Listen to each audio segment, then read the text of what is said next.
My therapist, because yes, I'm a Black woman that believes in going to therapy. We got to heal some shit. All right. So, I'm not feeling well. Clearly, you can see it. And I said, nope, even if I have my lung outside my chest, I'm still going to do the shadow work. It's something I said a few weeks ago when I started actually being more intentional about my healing process. And my therapist actually reminded me. She had a huge smile on her face and she was like, "Isn't it great?" And I'm like, "Hmm." She's like, "That you came and you are sick today. Celebrate the small things in your journey." And I'm like, "You know what? Hey, let's do it."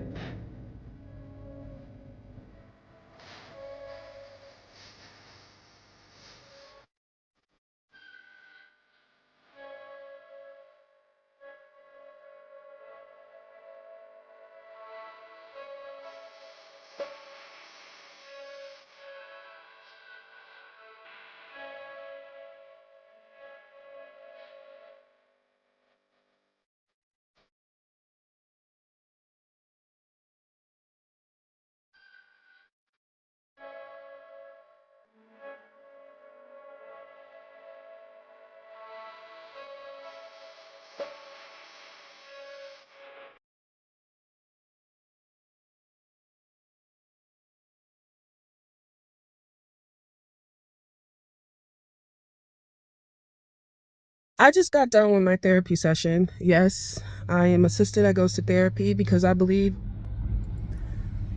in therapy. I believe a therapist need a therapist, right? You can't go through things in your childhood and life without some assistance from God and therapy and having a strong support system. But anyway, that's another topic.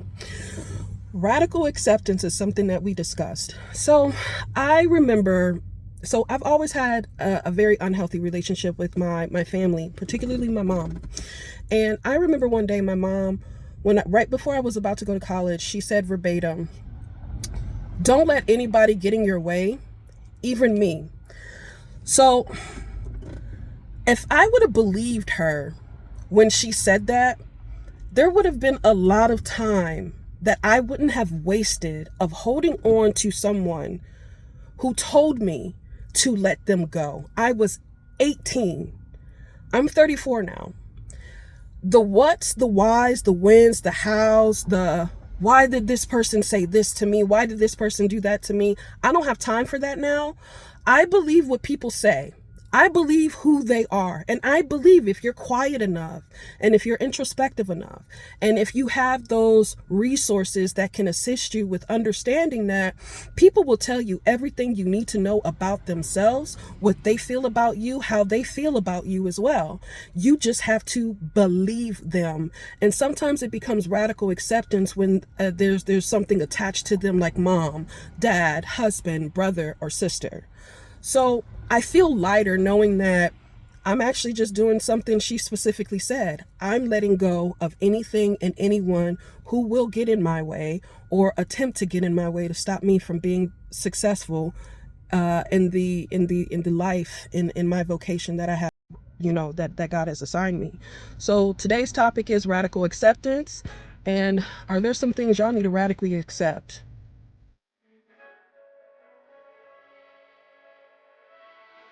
Hi, this is Denisha, the founder of Water to Spirit and the host of the Pissed Off Empath podcast. I have today with me not only a really dear friend, but I call her my sister. This is Stevie, and today we are going to be addressing some hard shit. And we're going to talk about healing the mother wound. And what I really like about the fact that we're going to be discussing this is that so many of us, we speak about what it's like with our dads not being in our lives. But what if we start talking about having that mother wound of the trauma of having our mothers in our lives and how that Right. has shaped us? Yep. So, how are you, Stevie? Good. I am. actually kind of excited to have this conversation with you. That sounds probably really weird because like you said, we are going to get into some crazy things, Yeah. but I am at a really weird limbo place within my wound healing, and I'm sure we're both in very different places of what this healing journey is. And I would even say within the grieving journey that it is, because I think that something that people don't realize is when you don't have a dad in your life and you have your mom, they automatically think that you are extremely, like, you should be grateful. You should be happy that you at least have one parent. Your mom does so much for you. Your mom does, et cetera, which I'm not saying is not true. Right. But there's also the importance to recognize the flip side of that. Right. And it is a weird grieving process of recognizing that the mother that you had in your life is not actually a mother. Yes. Yes. I would 100% agree with you. You see, even my mom had a man in her life that she married, and you would think that he would be a substitute for that man, that role model for a father. And for me, he wasn't, you know. Um, for me, when you talk about the grieving process, we have talked about plenty of times where we have literally had to just come to terms with the fact that our mothers will never love us the way that we love them. And if Yep. it is love that we feel for them, um, how is it that we can establish that boundaries with them so it doesn't hurt anymore? And when interacting with them, because we are their caregivers. For me, I know I will be my mom's caregiver. There's nobody else that can do it. And for you, you are your mother's caregiver. But remember the question I had asked you, and I said, now, is it indifference, or in regarding to just accepting the fact that we are going to be taking care of our mothers, or is it just the sheer fact of we've been doing it, so what's the big deal now that they have to say I need you? Yeah. And I think that the more I think about it, the more I think that it is a little bit of both. I would lean on the this is what I'm talking about, of like it's such a weird roller coaster Yes, because it is. you like I the reason that I might like personally get Yeah. conflicted with this is because my mom will actually do things to show what she feels that she loves me. So like I mean literally just yesterday she sent me a little video on Facebook of like, I blinked and you went from this precious little girl to this amazing woman. And then just the other day she was over here for one of her doctor's appointments. She has to come over to my house to use the computer, which is fine. But she during that time um, FaceTimed one of her friends and was showing them our new house and talking about how um, excited she was and like I'm getting what I deserve and all this sort of stuff. So it's really weird because I think that it's not that my mom doesn't have love for me. I think that it is there. She just doesn't, because of her own hurt and her own trauma, the love that is there is situational. And that in there it lies the problem. How is that That love? it is the love that she understands. I'm not saying that it's love. It's the love that how she Yeah.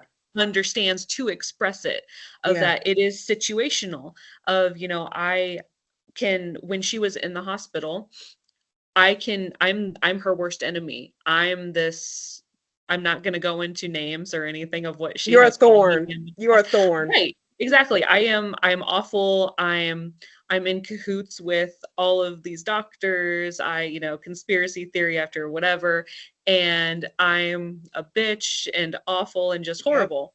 But then after the fact, I get showered of with love and appreciation of like, thank you for being there for me because I am getting better now and I am doing this.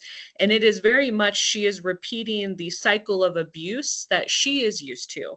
Because if you take out the context that she is my mother and you hear that someone is calling me names, saying all these things about me, whatever, but then at the same time will go around and say that they love me and appreciate me and want me around and I'm this amazing person, that is abuse.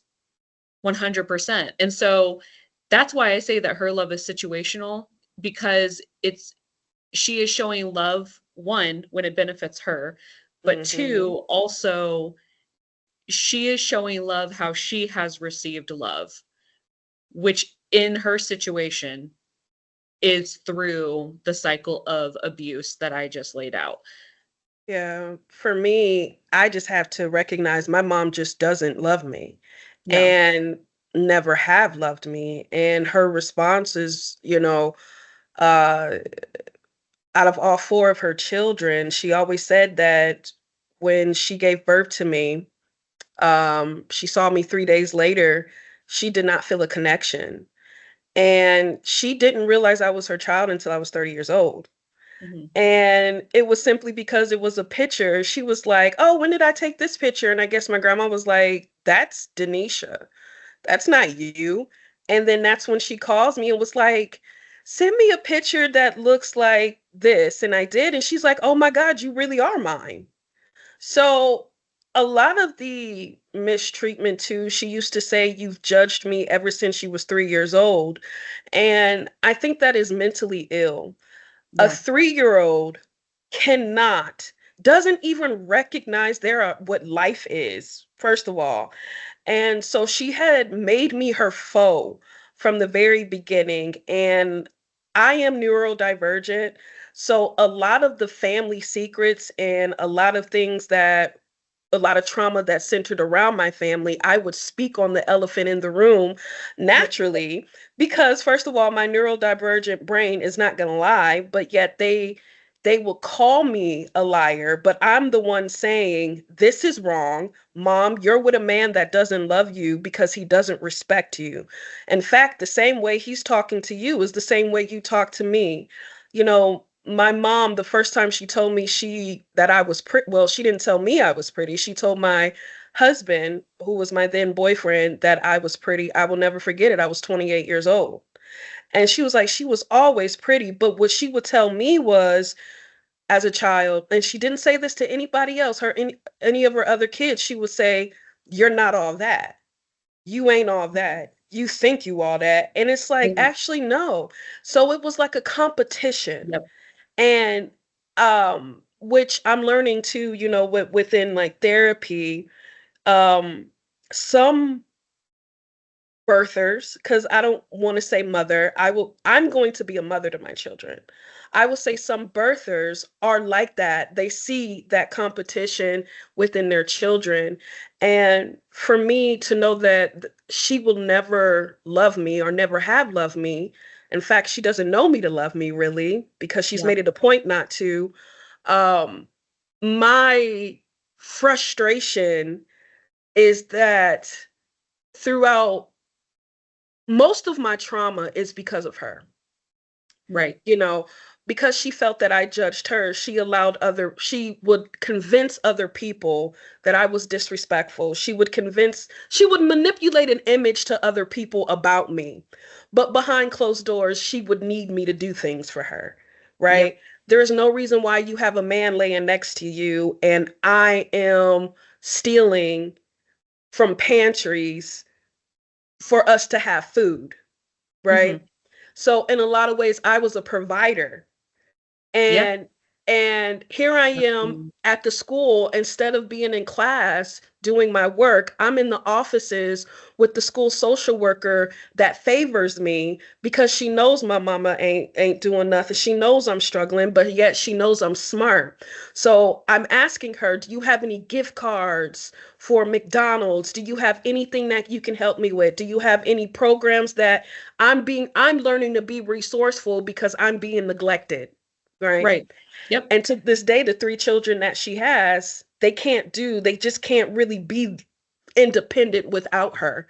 You see what I'm Right. saying? So Yeah. I think what frustrates me is knowing that the child that was neglected and emotionally and sexually and physically and psychologically abused the most is the one that's going to take care of her. And still, she knows that.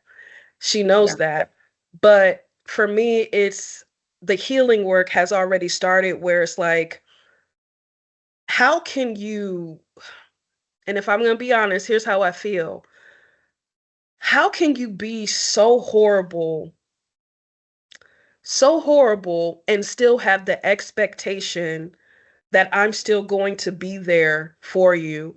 And you know what the response is? Because of my heart, because I'm an empath, because that's how she at least knows that about me. Right. And that's what angers me. That's really what angers me. But I look at it more as, you know what? I'm just going to keep the promise that I made to her when I was a little girl, when I realized she was just, I don't want to say it like this, but it's the truth, useless. Yeah. Yep. And that is where, we were neglected and abused Yeah. in different ways. But the things that we have in common is what you said at the beginning of what you were just talking about, which is at a very young age, we Yeah. were pointing out their flaws. Yeah. And not in a, like, "What the hell are you doing?" Right? Because again, Right. Just natural you're curiosity yeah, as a you're child would 3, be. when I remember it, I was about, like, 4 or 5, like, when things kinda started happening and I started asking questions and that is where the switch kind of happened of, I'm not a child anymore. I am a provider. Yeah. And it was, and I think that that is where that's what people don't see, is Yeah. that when you are 3, 4, 5 years old and you are getting pushed into this provider position, the damage, Yeah. and I don't use that term lightly, Yeah. damage that is done because we are having to navigate our world very, very differently. Yeah. I have 2 small children of my own. They are 6 and 4, and girls, and you know how wonderful they are. And it is I have had more than one, PTSD episode because of watching them. Yeah. Not to any fault of theirs, but to, um, one that I remember very vividly, and this is such a it's so funny because I think that in when people hear this, they're either gonna be like, "Oh my god, that's awful," or they're gonna be like, "Really? That's what set you off?" Because it really is the small things, you know? Yeah. But when, my oldest was 5, I had her helping me with laundry, and she came down, put the laundry in the basket, and had to take it back up the stairs, and she was struggling. So, obviously, we helped her and get it back upstairs and all that sort of stuff, and she was very proud of herself. She was trying to do it very independently, and she did wonderful. And after I had helped her, I stood there for a second, and I very nearly broke down, and my husband, like, came over and was like, "What's wrong? Like, what we were just helping, like, what's going on?" And I go, "I just remember that when I was her age, probably younger, we lived in an apartment building that used to be a school, and, right off of 24th and Leavenworth, and, we lived in what was the gymnasium, and the stage was still there, Like if you think elementary school, they have the gymnasium Hmm. and then like the stage and stuff. And the stage was still there, and that's where the laundry room was. So at about 4 years old, 4 or 5 years old, I would have these giant baskets of clothes with rope tied to them because I was too little to carry them. And the little packs of like the tubes of mini M&Ms. I don't even know if they sell them anymore, but tubes of the little M&Ms filled with quarters, right? And the laundry detergent and everything in the basket. And I would pull, and it would take a long time because I'm like 5. And I would pull this laundry basket all the way, and I'd have 4 stairs to get that laundry basket up. And I'd pull it up, and I'd have to go into the room, and I was real short, so I'd have to basically just like grab clothes one by one and kind of throw them into the washing machine, and then like shut it, climb onto the washing machine, put the quarters in, jump off the washing machine, start it and everything, and then jump off, and then drag the empty laundry Mm. basket back to our apartment building. And it just broke me because I was like, I part of me understands. No, I'm going to rephrase that. Part of me recognizes that at the time, that was what my mother thought was okay. That I was helping, that she was showing me how to be independent, whatever she says, right? Whatever her excuse might be. And again, it's not a big thing. It's not anything that hurt me. It's not anything that whatever. But having my own 5-year-old and seeing her try to be independent, but I'm watching and helping and encouraging the whole time and just thinking about how a very similar scenario is happening two vastly different ways. And one of them, hopefully, my 5-year-old remembers and marks it as the very first time that she got to help with laundry and, Yeah. learning a new skill and stuff like that. Whereas I look back and I want to cry because this is going to be a repeating topic as me and you talk. It was isolating because it wasn't me being independent. It was hard to go to be like, okay, I'm gonna drag this. The first 1 or 2 times, I'm like, yes, I'm a big girl, I can do this. And then after that, it was very isolating, and I have to do this all on my own, and I can't reach this. How am I going to do it? I can't go back and ask my mom because then she'll be really mad that I just left our clothes here. I can't just leave our clothes here. So I have to stand here, a small child, in this empty laundry room where strangers can come in at any time, by the way, which is like wild to me. But sit here and try to figure this out. And it is hard. Yeah. And I don't know how to convey those feelings to someone who has not experienced them, because again, I think a lot of people when they hear that story are going to think that it's not a big deal. But But I little think that, things like that yeah. are a big deal. But what I think you're saying is that you created a memory that you want your child to live with. You have a memory that you feel this was kind of unnecessary if my mom did the job that she was supposed to do. Maybe if my mom had the assistant she had, Right. you wouldn't have had to just be an independent 5-year-old doing everyone's laundry, right? Doing you and her laundry. And I will say one thing about your little ones, they will challenge you unknowingly. I'm just going to go back to Absolutely. when I was, you know, babysitting with your younger one, your youngest one, and picking her up from school, well, daycare essentially, and well, not daycare, kind of schoolish, whatever, Preschool. Yeah. preschool, yeah. um and um she always ran to me, Oh always yeah. ran to me. Like teachers would be like, hey, you cannot run over other children. And she would be in her little squeaky voice, Denisha, and Yep. I remember I called you in the car and I was waiting for her, waiting to go in, and I just started crying.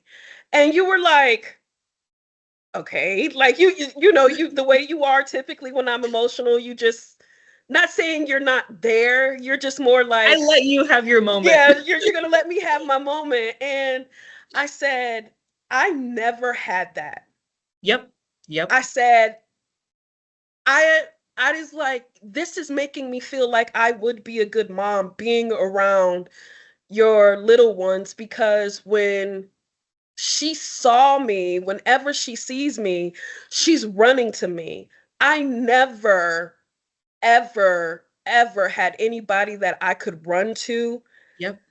I am just now learning as a grown ass woman what safety and what it feels like to be loved in protection, what safety feels like, and to know that I was providing that for a small child who would tell me if they weren't happy about something, Yeah. when she would hurt herself at the park, when we were at the park, and she would run to me and be like, this hurts, and I'm like, it's okay, and I'm just like holding on to her, and I'm like, I Mhm. never had that. And as I'm crying and breaking down, you were like, it is a beautifully angering, Yeah. overwhelming experience. And It I is. had to realize, like, you are so damn right. It is beautiful for me to recognize that I am not this hard ass person that people in my family had convinced me that I was. I'm like a jelly bean. I was accused recently of having resting bitch face, but get past that layer, I am just soft goop. Seriously, it's Yeah. funny how a lot of people think that I'm the dominant personality with us, and it's the complete opposite. I do think I have a dominant personality, but you are more like, if you start crying, I swear to God, we got to go into game mode right now, right? And I'm more like crying, like, I don't understand what, blah, blah, blah. But I just feel like being with them made me realize that I can create that safe space for a child, and they know mommy got them. Yeah. They know mommy got them. They know mommy will correct them when they're wrong, and mommy got them. And this made me have a flashback just talking to you. When I had a therapy session, I had a therapy session years and years and years ago, and she said, Denisha, I believe you'll be a really good mom. I said, no, I don't want to be a mom. I don't want to have kids. My mom always told me, don't make the same mistake she made by having kids. And she was disgusted. She said, your mom would literally look at you and tell you not to have children because that was a mistake she made. Yeah. And she said, let me ask you a question. If your daughter spent all day outside making a mud cake for you, and she comes into the house and it drops on the floor. She said, are you going to scream at her that mud is on the floor and on your freshly clean floor, or are you going to comfort her because she is upset that it fell? I said, why would I yell at my baby? She was out there making a mud pie for me. She loves me. It's my baby. It's my job to guard her feelings. The floor can get cleaned. And I said, what I would do is first and foremost tell her, I am so thankful. I am so grateful that you loved me enough to make me a mud cake. I would wipe her tears and I would say, I'll clean this up. Let's clean this up. And this is why I want you to be a little bit more careful. This is why I really don't want mud in the house, but let's make a cake. Let's make a real cake. And it can be a mommy and me cake. And she's like, that's why I think you'll be a good mom. Yep. She said, you were screamed at. She Yep. said the worst feeling that she sees is when parents have the opportunity to love on their children and they don't take that opportunity. Hmm. And I want to say, and I say this to you behind closed doors, you are an excellent mom. Thank you. And I am so proud of you, and even becoming even more excellent, even more excellent, even And more I excellent as time goes on. and I think that that is I think that what the situation that you described is true for both of us because we do know what it Hmm. feels like to get the opposite. Yeah. I think back, and again, even the little things, I'm like, I could never imagine. You know, Yeah. I remember very vividly anytime I would make a mess. I mean, truly, as cliche as it is, spilled milk, not washing the dishes correctly. There was one time where I was like 3 or 4 and I was playing hide and seek and I hid in one of the closets and I was like so intent. I was like, I mom's never gonna find me. Like this is so, but I had to pee. And I'm like 3, 4. And so I ended up peeing my pants and I hysterically, like every single time, and it's one of the reasons why I have such an issue with certain things now is because Hmm. these little things that don't matter. Like it doesn't matter that I spilled something. It doesn't matter that whatever. I would hysterically start crying because that's exactly what I would get. The Yeah. yelling, the how fucking stupid are you? Like why are you dropping things? Like, the frustrated whatever. And I just can't, and I'm not saying that I'm perfect. I definitely am like, why? But I'm not mad at you. It just sucks Human. that this is right. Like, it just sucks that this is messy. I'm not mad at you. It's okay. Mistakes happen. Like, whatever. Like, I truly actually had a conversation with both of them the other day, particularly my youngest because she just has an attitude, to say the least. Mm. I love her to death. Hmm. She makes me question myself. But but she was naughty that day. She was. Mhm. And she has kind of picked up on things that her older sister does. Her older sister is for sure neurodivergent and when she inwardly panics, she starts self-hate talk. And that is something that we've been working on. And so, as a younger sister, she's starting to replicate what her older sister is doing. Mm. Um, so, my husband came up to me and he told me, I'm not sure how you want to handle this. I think that you are going to be the best one to handle it because you are mom and because you basically the experience that I bring to the table of talking them down things and explaining things. I just sometimes have a little bit better words. He's very much a let me squeeze and hug you type of person and I am a no, we need to talk about this. So we kind of fall into our designated roles. So he told me that and I went up there and I asked her why she had been saying those things. And she said because she was naughty and she wasn't good, like wasn't able to be good and couldn't do whatever she needed to do. And it's crazy because I remember when I was little, when I finally admitted to my mom after years of like, I hate myself. I've been self-harming now for over 2 years. And I'm actually starting to worry that I am one day going to take my life. I would like some help. I did that, and obviously that's not what my youngest daughter did, but Well, I'm just saying, like, yeah. she so I did that, and I got dismissed, but thrown into therapy, but, like, not like, my mom didn't ever acknowledge it. My mom never sat down and talked to me and tried to connect with me or anything like that. She just threw me at a therapist. And I didn't like the therapist, so I lied and faked and then got out of it and all that crazy stuff. Whereas I went upstairs and asked her and talked to her and got to the bottom of why she was saying that. And I said, "Well, that's funny because you're not a bad person, are you?" And she's, crying. No. You're not mean to people, are you? No. Are you are you smart? Yeah.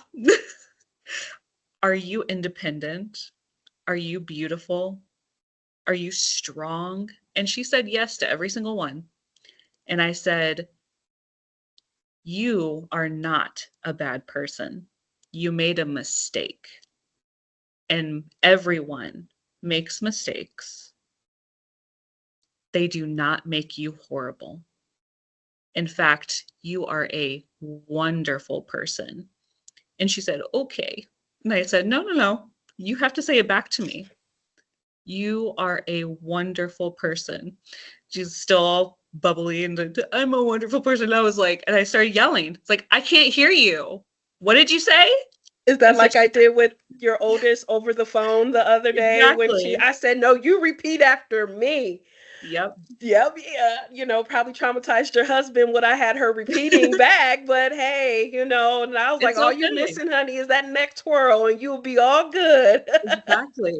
And so that's what we did. And by the end of Yeah. it, she was laughing and giggling. And I was like, because she is 4. Don't you Mhm. ever. I mean, I hated myself at 4. Yep. I wanted to run away and die and starve myself and everything at 4. Yep. I'd be damned if my fucking daughter thinks the Yep. same thing. Yep. I I have to say that being around your children, what it made me to realize, actually I called you crying about that too. I think I'm the crier. Like I That's really am. okay. There's always like nobody would believe it if people actually like I think for me at this point now, I'm willing to let the world see my personality, let Yeah. people actually get to know me because I am dynamic. But when you initially meet me, I was told that you have to get to know me to like me. Most people who considered themselves my friends at one point never seen me cry or any of those things. But one thing about your children that I will say is that um, I absolutely love how one day your youngest one did something she wasn't supposed to do with me when we were babysitting. Mhm. When I was babysitting, and I corrected her. And we're in the car where I'm taking her to the library where you are because I got to go. And she goes, Denisha? I said, yes.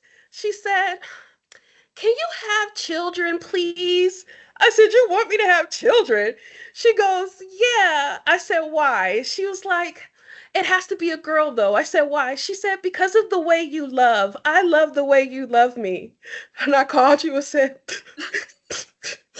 she said she loved the way I love, girl. I'm a bigger mom, girl. Just validate to me. I'm gonna be a good mom. And then I hang up from you. And then that little girl goes, you still gonna tell my mom what I did? Yeah, I'm still gonna tell your mom what you did. She So I love, plays. yeah, she played me, but there's some truth to what she said. I'm gonna hold Yes, on to that, you know what I'm absolutely. saying? But you definitely, you have been blessed with two dynamic, beautiful children that have actually helped me grow because when knowing that I've been around longer than we were realizing that day when we were looking back at pictures, like, dang, her Yeah. hair couldn't even fit into a ponytail when Yep. I was there.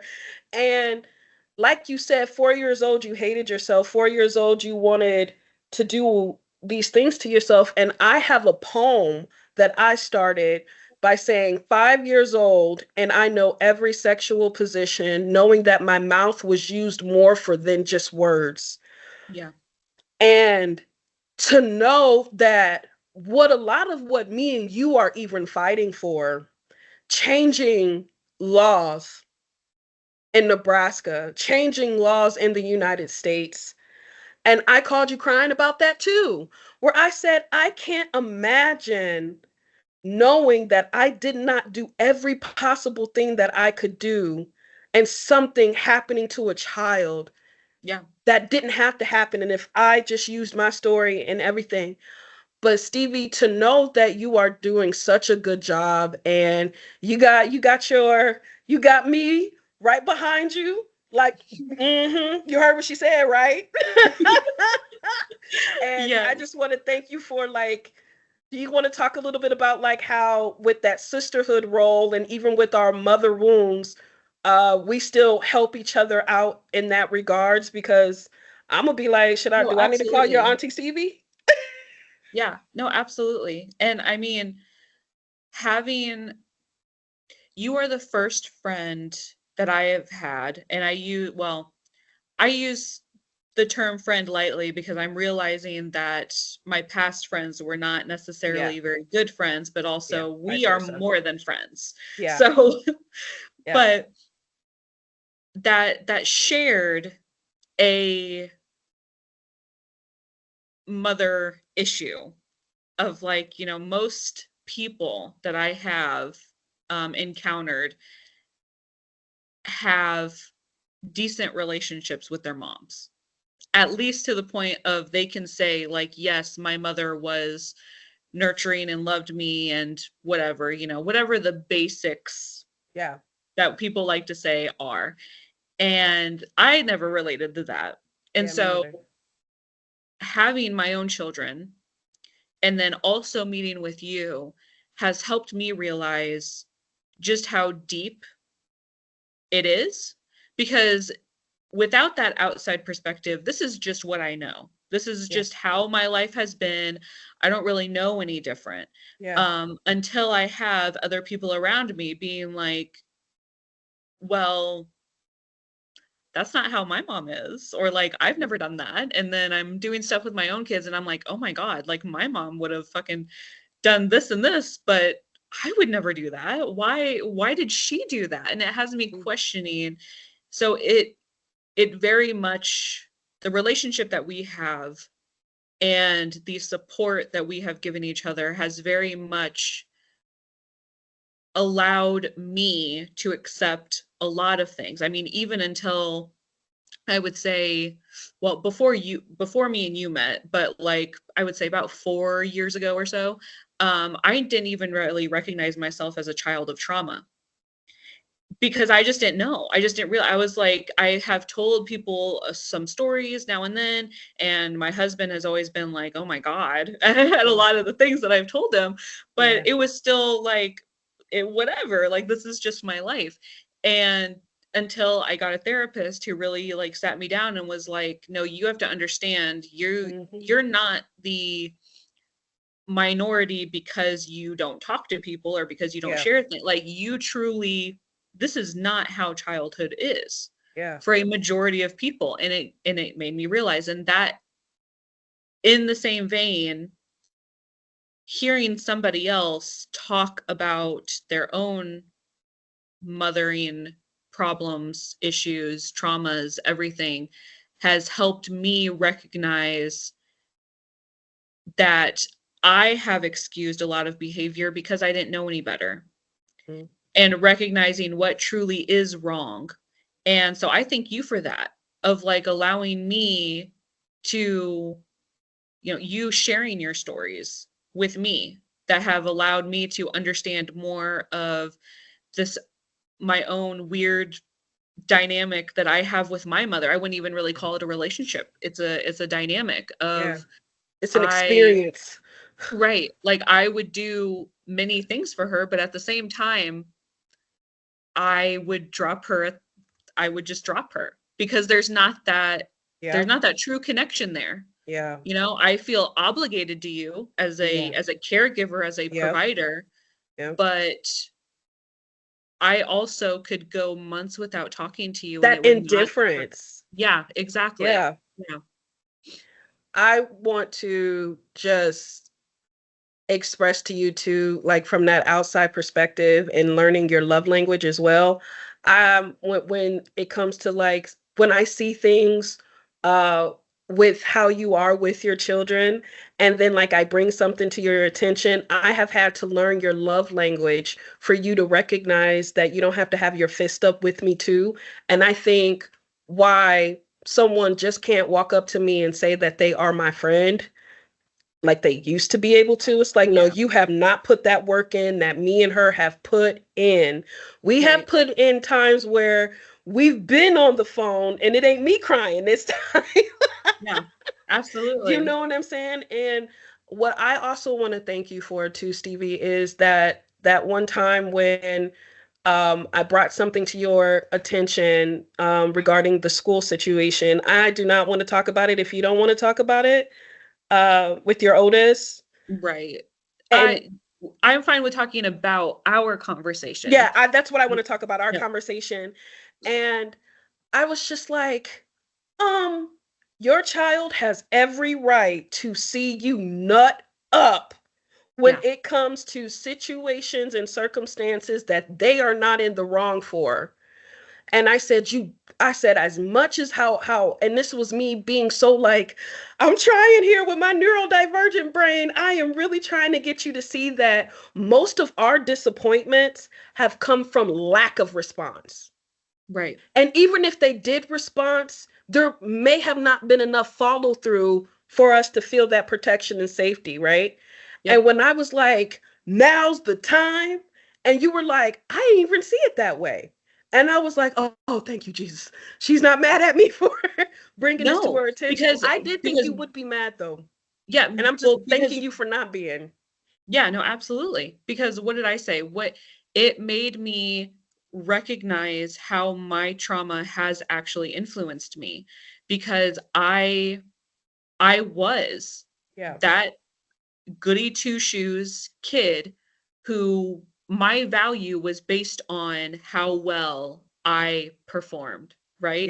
How Yes. well I followed directions and Yes. obeyed authority and things like that. Yes. So if I am in a room and I feel like another person has higher authority than me, I Mm-hmm. have a really hard time making my presence known.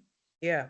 And you helped me recognize that in that moment, that's what happened. And in doing that, even if I didn't realize it or do it on purpose, I had then failed my daughter. And that is very important because I want to be able to grow out of that. That is something that, I have been working on for years. Yeah. I still am working on because it is so fucking ingrained in Yeah. everything that I have done. Yeah.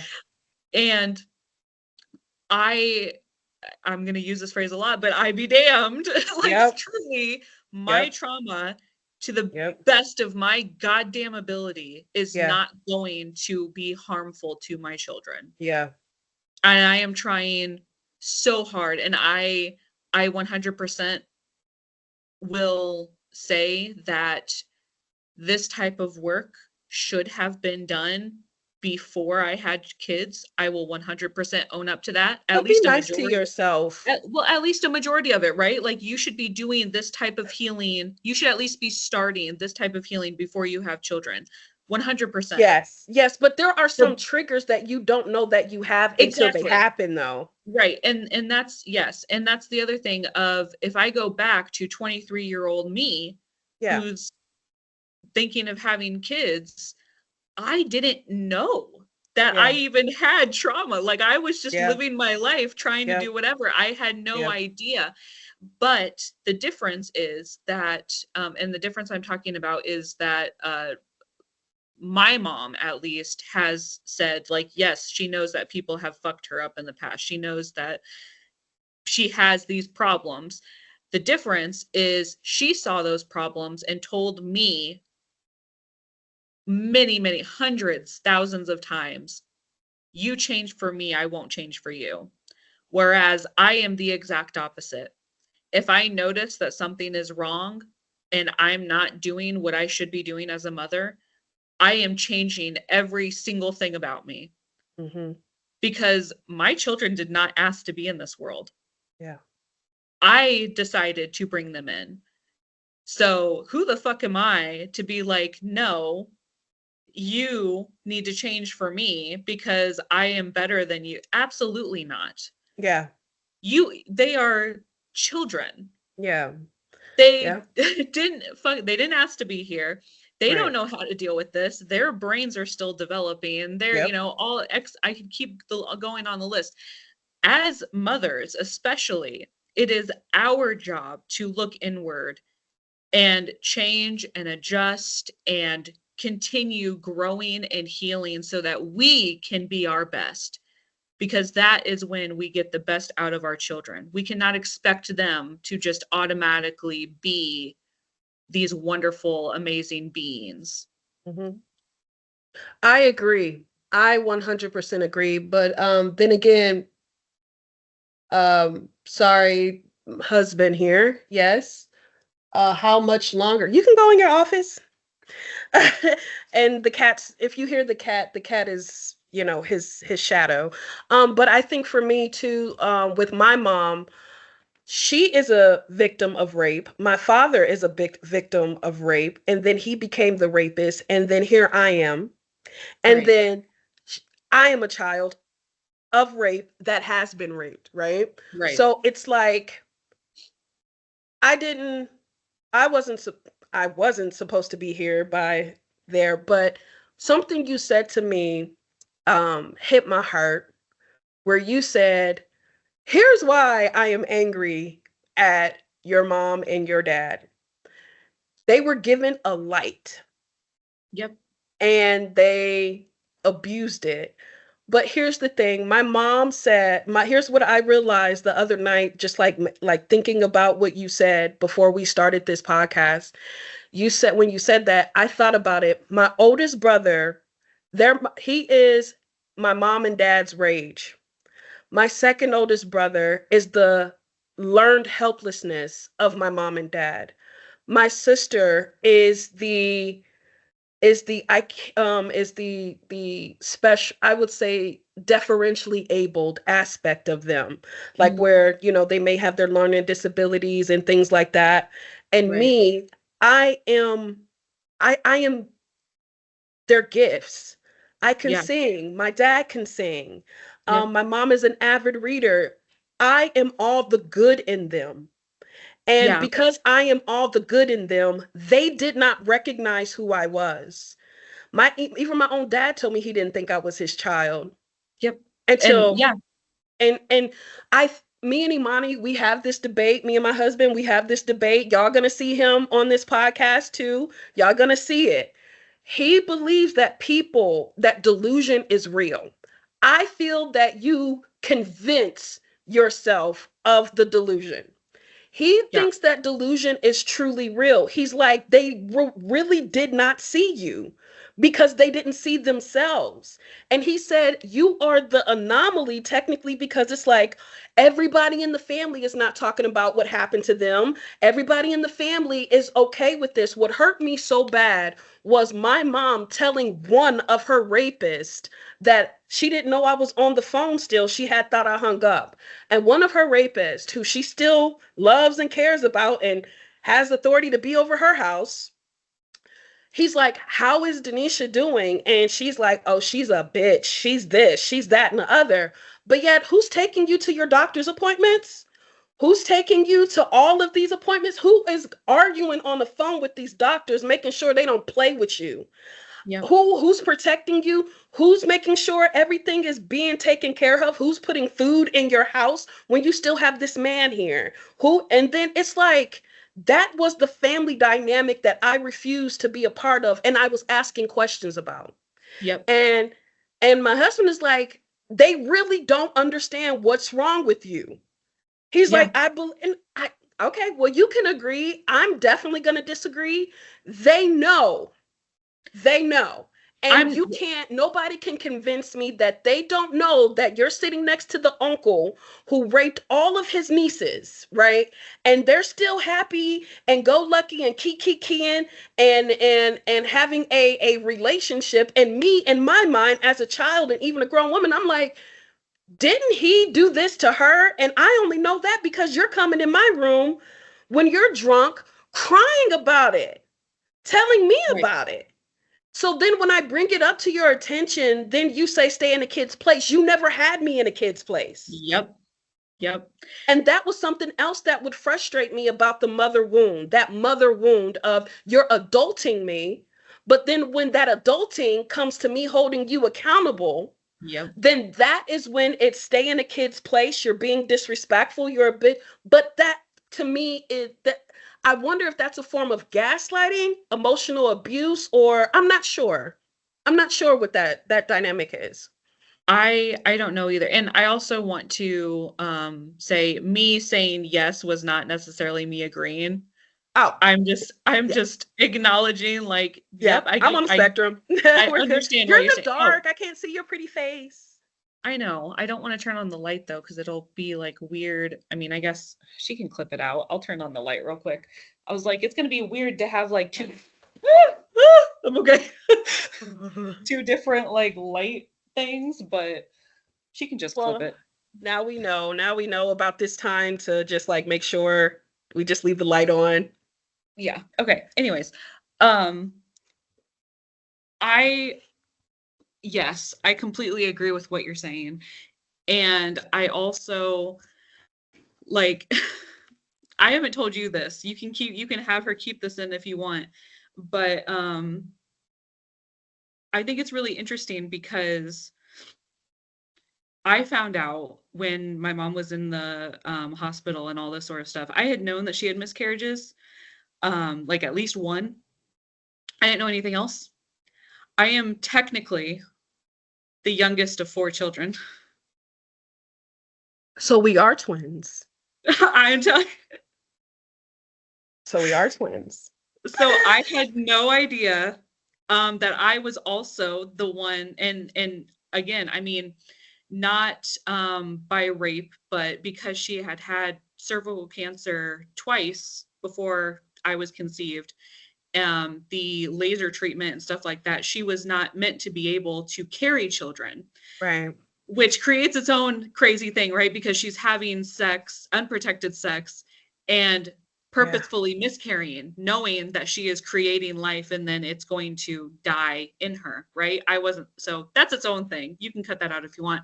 No. But so I wasn't supposed to be here by any means as well. And yet I somehow survived. I mean, and she admittedly did not do anything to try to save me. She was up working. I mean, practically bled her entire pregnancy. Like she was doing absolutely nothing other than she stopped drinking.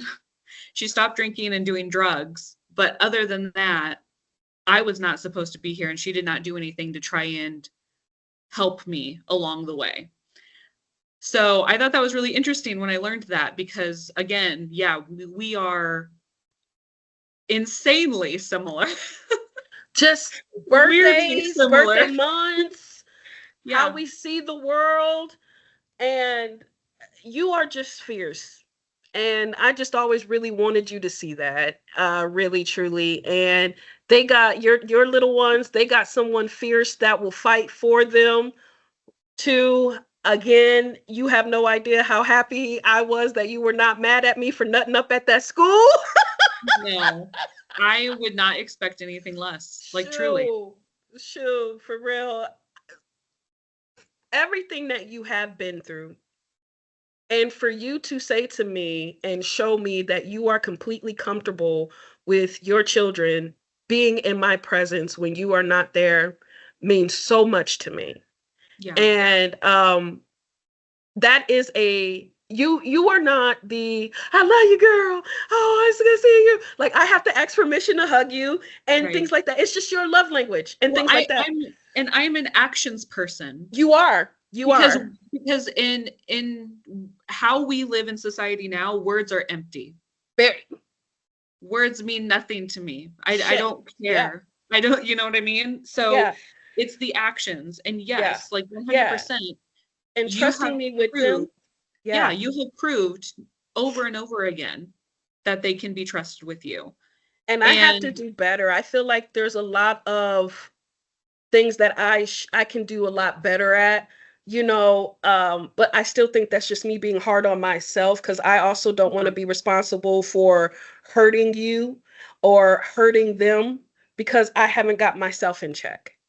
So, you know what I'm saying? Like, yeah, does that make sense? Especially because look at what you've been through with some friends and what I've been through. So I think I'm a little hyper vigilant with some things too. right. We don't know how to be friends. Yeah. Truly. You know what I Yeah. mean? Like Yeah. we are Learning.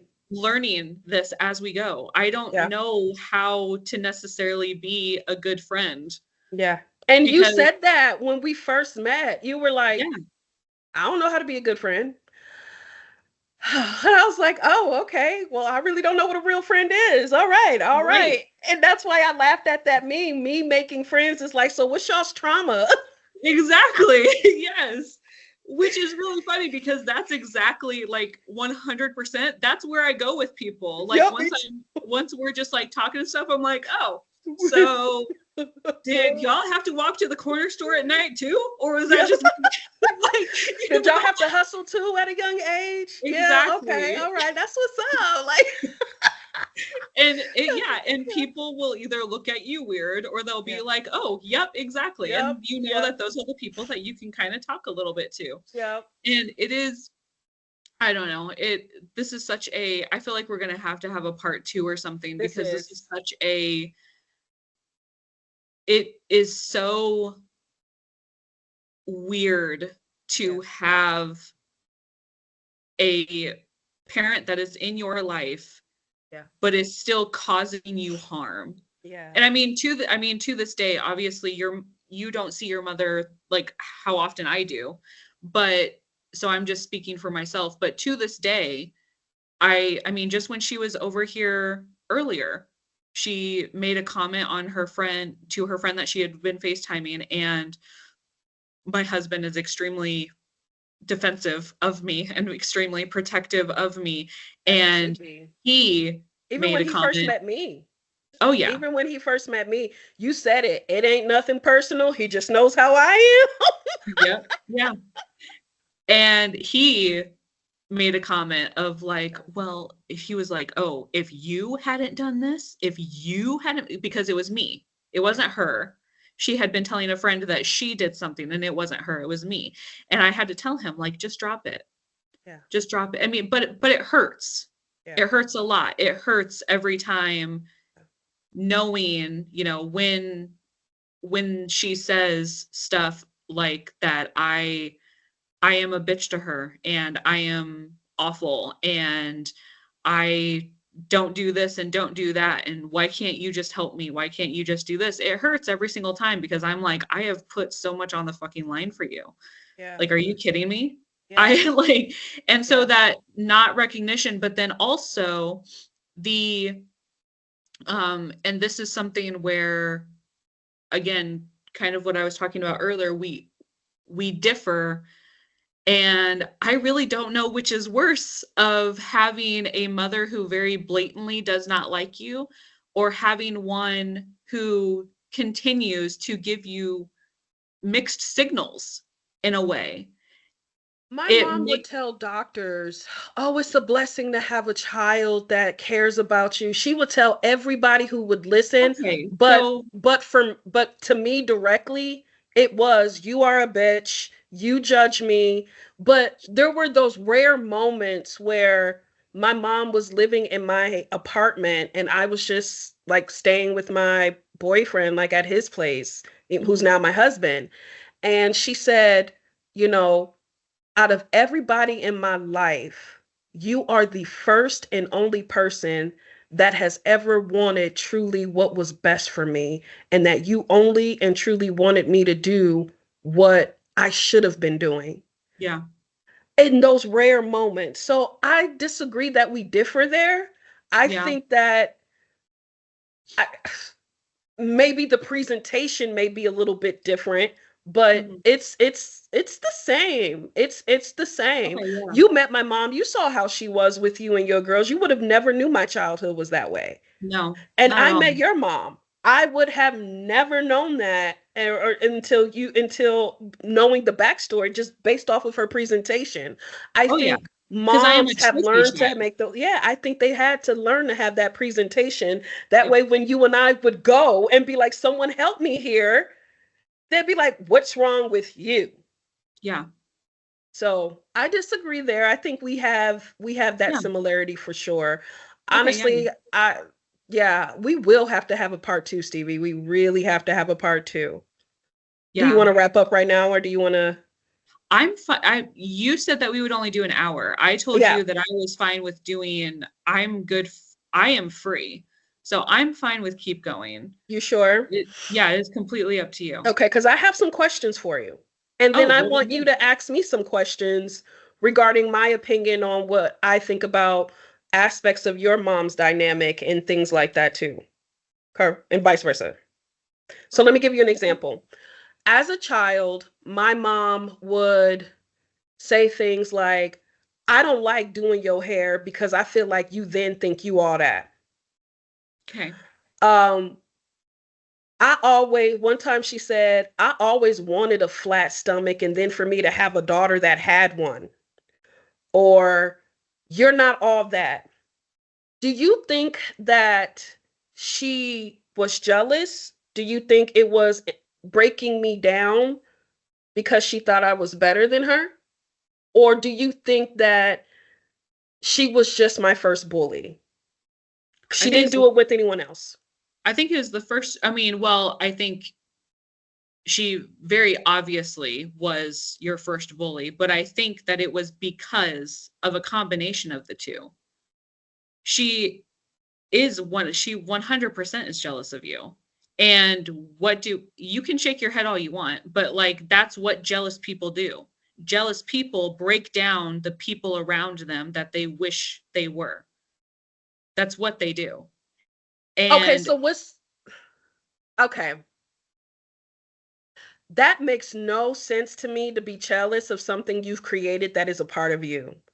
right, because you don't think the way she does. Because she is Now, so is it my badly autism, my no, ASD that makes me not no, see it? Because I no. don't see how that it can be meant. I don't either. I could never I can't imagine being jealous of my children. I can't. If anything, if I were to be like, I mean truly, my children are absolutely beautiful. Very. I'm not jealous of that. I am proud and loving and all this Yeah. sort of like that's what I am towards any part of them that is beautiful. I'm not why would I be jealous of that? I'm a 30-year-old woman. Of course I'm not going to look like a 6-year-old. Like that's okay. It's for like But she I had so other children, is what I'm saying, that she didn't right do that with. And because we of the all had the light. same father. Because of the light. And we've had this conversation. I think that Yeah. subconsciously I'm going to say subconsciously because I don't want to speak for her. So I'm Right. going to say Hmm. subconsciously. She knew that you were special and a light. And because of that, because she did not want to take accountability, she did not want to get better, she hated you. Yep. And in that hate is what fuels the jealousy because you are becoming this embodiment of everything that she wishes she was and could be, but doesn't want to do the work to be. Hmm. So she hates you. And so Yeah. she will break you down and hurt you and be jealous and envious and all these other things in hopes that she will feel better, but also in hopes that it will cause you to not be as good so that she really can be better than you because she That's doesn't. almost psychopathic. Oh, yeah, That's absolutely. that's worse than narcissism. That's like almost psychopathic. And in some ways, I have to say that in scenarios that you have given me, where you said the difference between my mom and your mom is that your mom did stand up for you, but I feel like there was like no follow through when your Yeah, mom would cause a scene, correct. when you would be bullied or things like that. And I feel like that's in a lot of ways where why you are such a action person. Like, even Yeah, when you and I have our moments and like we are realizing we're triggering each other and I come to you and I'm like, I'm sorry, I'll work on this and this. And then you're like, I'm sorry. And you'll listen to me. And then it's like you'll wait. Like, let's see it. Let's see it. Let's yeah, see it, bitch. Let's see it. Let's see yeah, it. And me, um, you know, I have to admit I love the communication. I think communication is a part of my love language. Action is a part of yours. Yeah. So I'm learning too that sometimes before you even go to make the apology or make that acknowledgement, start working on it right then and there. That way, when you do acknowledge or make that apology, you see it. Yeah. So I think your mom's lack of follow through with a lot of things what actually what is what caused you to have that big ass like brick Absolutely. wall right there where it's like nah, like for you Yeah. to like not have the expectation that I would defend you when we're in meetings and people are lying or people are or even making you feel a certain way and you've seen how I've reacted. You disrespect her, you disrespected me. Like the Yeah. first time I did that, you was shocked. And I'm Yeah. like, well, I'm asking her to be a board member. Why would I not defend her? Like it was learning you was really unique. Learning that about you was really unique because I've always seen you as so intelligent. You're intelligent. You are assertive with me. You're assertive with your husband and your kids. And then like when we would be in meetings, like you said, if you saw someone with more authority than you would shut down it. I didn't appreciate how they were making you feel, right? Mhm. And when I would address it, you would be like, and I used to be like, am I making her uncomfortable that I'm checking these people? Or is it that she is like, this is different? Yeah. No, it is. It is something, I mean, you are exactly right. And it is something that is That's the mother wound. so, yeah. And it is so difficult to conquer that. Yeah, It is, and it doesn't seem like it should be, but yeah, I mean, you are exactly right. Like having going to people, especially your mother, for help, and then having it seem like yeah, you're going to get that help, but then it never actually comes yep, is yeah, what I mean. Like I was saying earlier, like I went to my mom begging for help when I started self-harming, and there was the action of getting me in therapy, but there was never the follow through from her. Like we never yeah, had talks about like why are you feeling this way? Like is there something right, I can do as your mom to help? What, right, or here's my story. Let me share my story with you because you're right, not alone in this and it's okay to feel like this, yeah, but at the same time, we have to work through it because you're not awful. You're not, you do deserve to be here. There was never yeah. that connection from her. That Exactly. approbation, the Right. affirmations, and I try to. I'm not saying I'm trying to help, be a part of helping you heal that mother wound, but I love that we are affirmative with each Yeah. other, but then we hold each other accountable at Yep. the same time. And again, I just want to just tell you that you are doing a damn good job, and I am just happy to be a part of the journey with your family and your little ones. I love how they call me such and such, such and such. Can I, what should I say and do? You Yep. practice with me, that made me feel good and that actually balanced me. That made me realize everything that I'm going through, there are little people looking at me Yeah. and they are here, Yep. you know? So thank you for allowing me to be a part of their lives. And I take that very seriously. I will whoop a bitch ass behind. I don't know if we're going to get blocked on YouTube for me saying that. Maybe she can do the beep, whatever. But I will whoop a bitch ass behind those girls. I will. And I told you that one time, and you were like, yeah, I believe it. That's why I'm completely okay with you. Right. And I appreciate and love you being a part of Yeah. this journey because all of my friends left. All everybody who I thought was my friend when I got pregnant and had my first daughter, they were gone. I didn't get, I mean, I tried to reach out every now and then, but people, they just left, right? Because Yeah. they weren't really my friend. And so to have you come in and so willingly, I mean, even before you really even knew me, honestly, Yeah. get very close to them, want to see them, excited to hear about what they're doing, all that sort of stuff. It was very different, but so refreshing Yeah. because much like my childhood in Yeah. that aspect, I had been Yeah. alone. I mean, Yeah. obviously I have my husband, but Yeah. other than that, Yeah. it was isolating. So thank you for Thank you. putting yourself into this journey. Yeah, I actually really will say, and I'm gonna go plug up my phone. I'm in my computer. Here's what I will say about that, about me like inserting myself in the journey. I have to admit, the moment I knew that you were going to be in my life and it was going to be a thing of she ain't going nowhere, was when your 2 year old made me stand in the corner.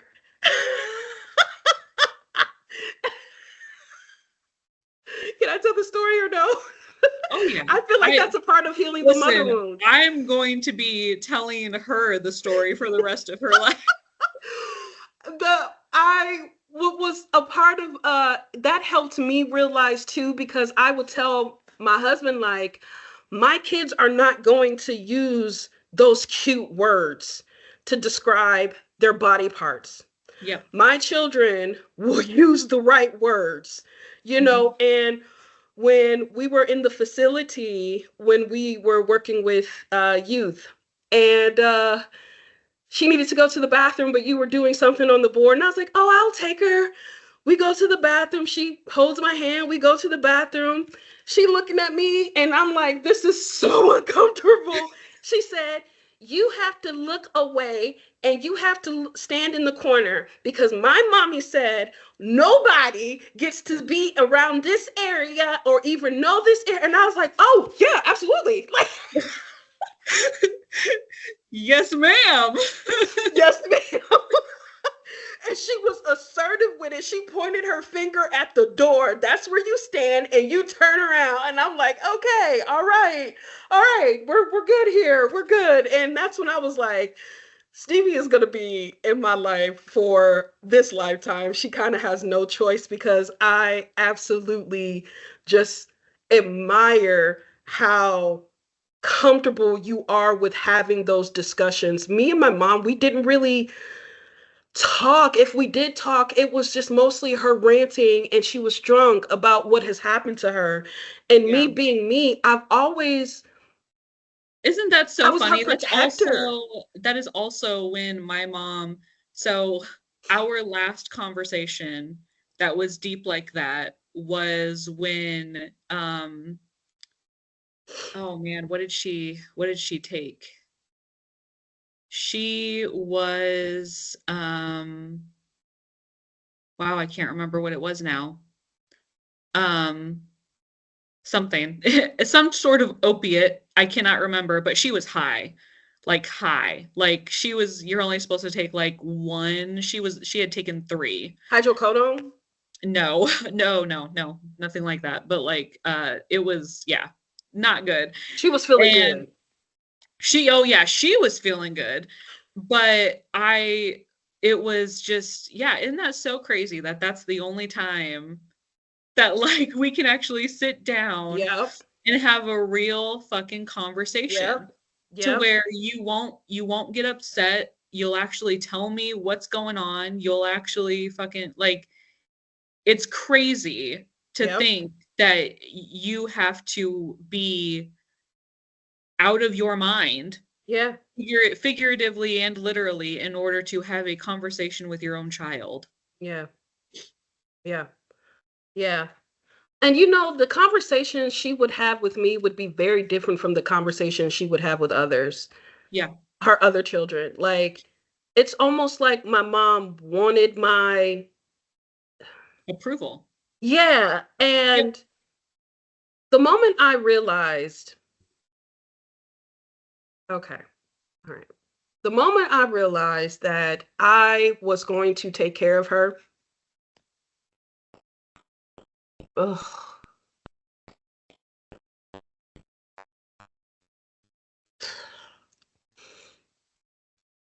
Man. The moment I realized that I was going to take care of her, and this is just the truth, this is a true story, was when my sister was actually being assaulted by my older brother and sexually assaulted. Mhm. And I went in my mom's room and I told her what was happening. And she just laid there. She didn't go stop it. I just I just knew. I said, I'm gonna have to take care of her. She's not here. Right. And so when there are gonna be people who are going to say, when my story comes out, how can you take care of your mom? And my response is gonna be, I am just keeping a promise I made to her when Yep. I was a little girl. Yep. I would rather be known as I'm keeping a promise, not because they deserve it, but because I'm trying to stay true to me. Yeah. I And knew then, I knew at that point she would I just knew she can't even protect herself. yep. How can she protect others? How could she protect us? So when I tell you, when I was her power of attorney, and I'm taking her these appointments, doctors hated seeing me coming, and I was okay with that.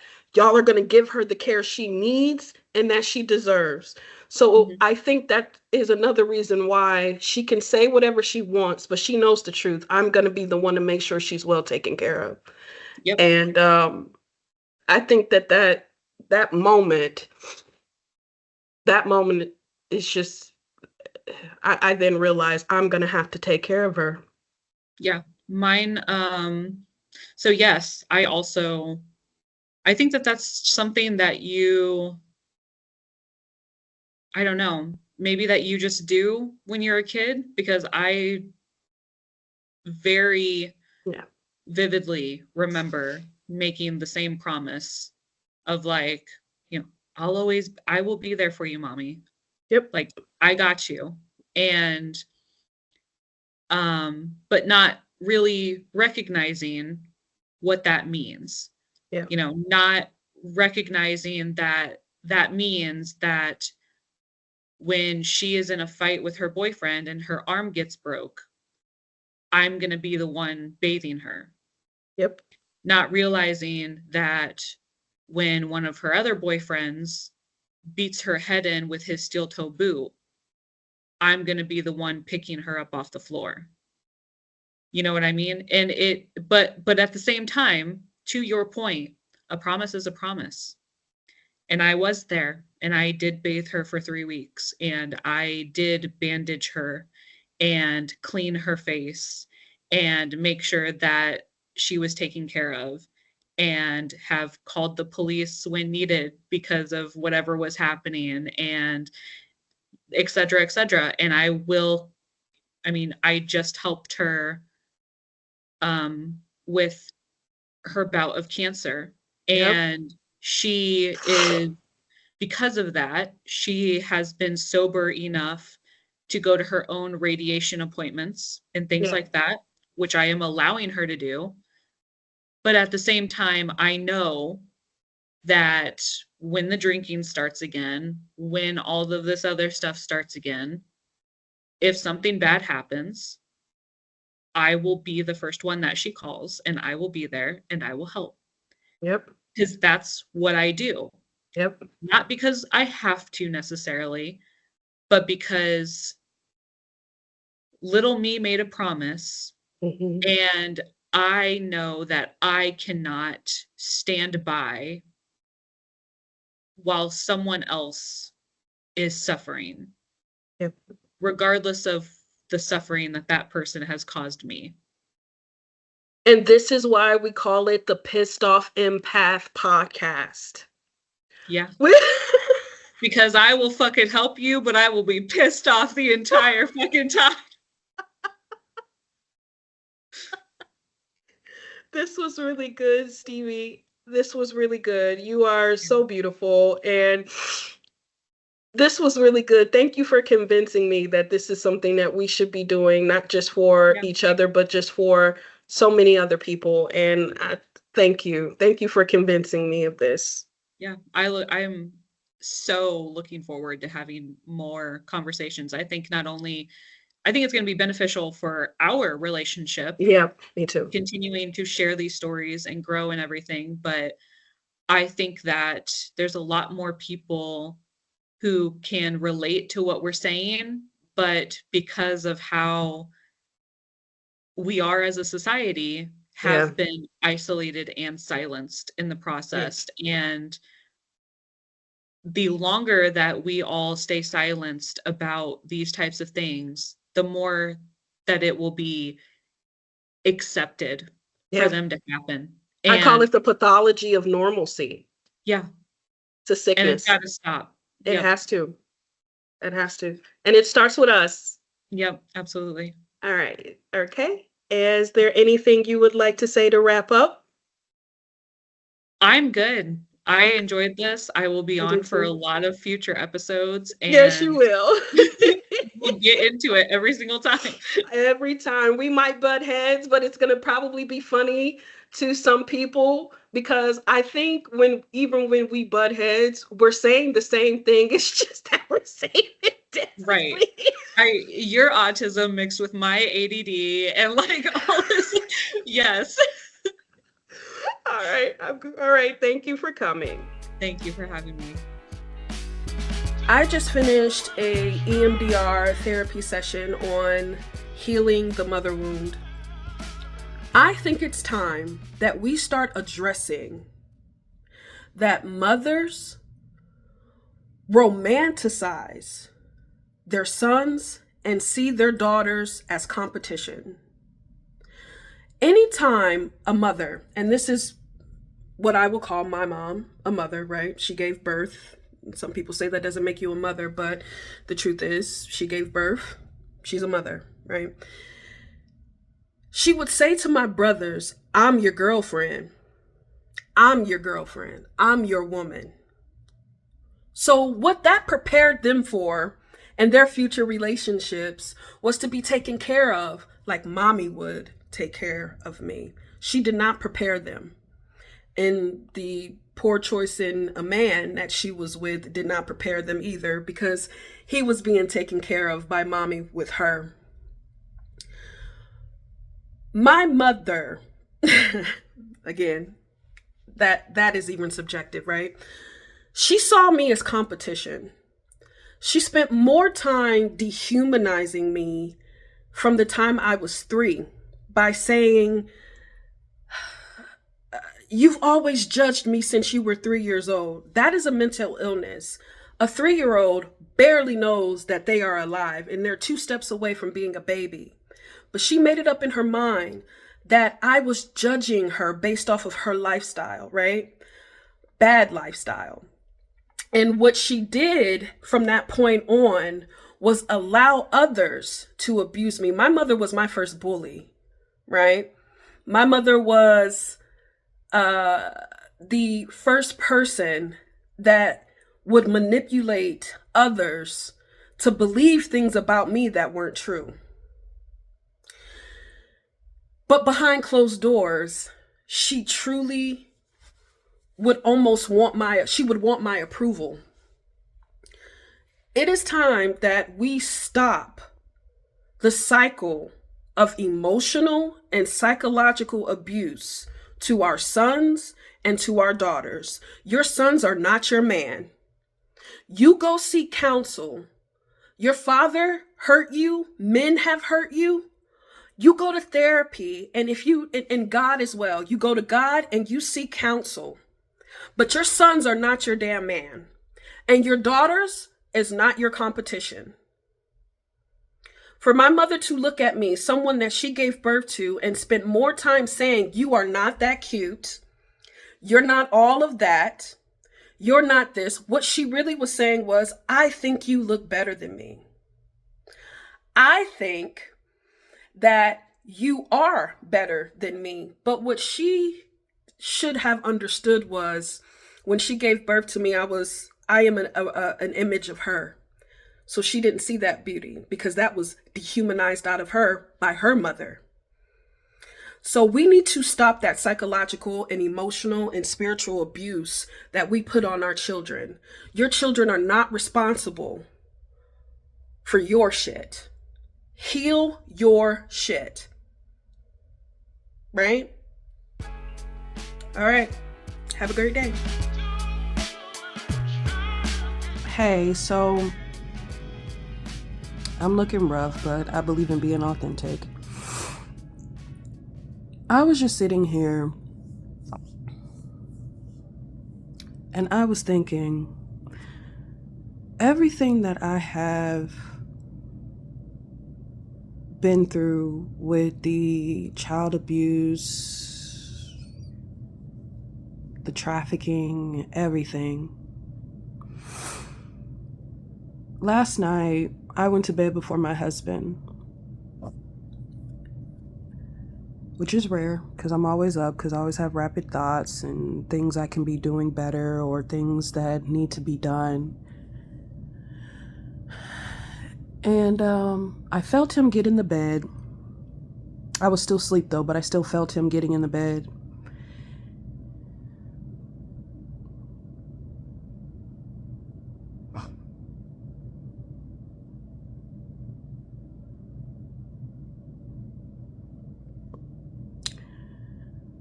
He wrapped his arm around me.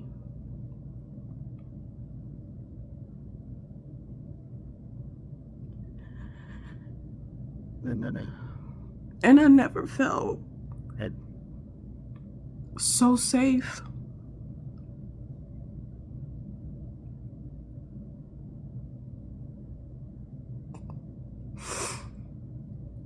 So protected.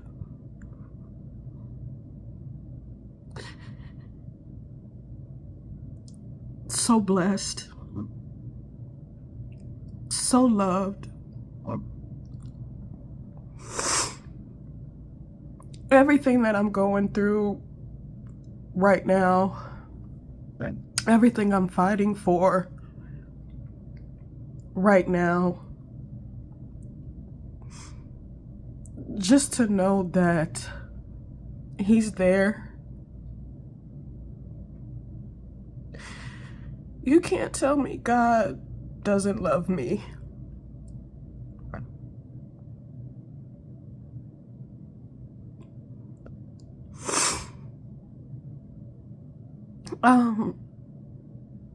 You know, I wrote this poem a while ago where it's like 5 years old and know every sexual position and know that my mouth was used more than just words. Never experiencing love, protection. Never thought I would either. But when he put his arms around me and I just inhaled and exhaled, and it just felt so good. And I said, thank you.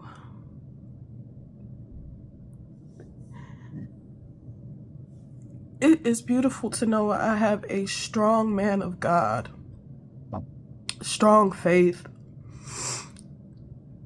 to stand behind me, to stand beside me, to stand in front of me, and to just be there. And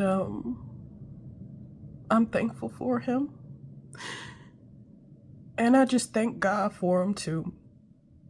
So I want to make this video to let everybody else know that you may have been through some shit. You may have gone through a lot in your life, but there is somebody out there that will love you.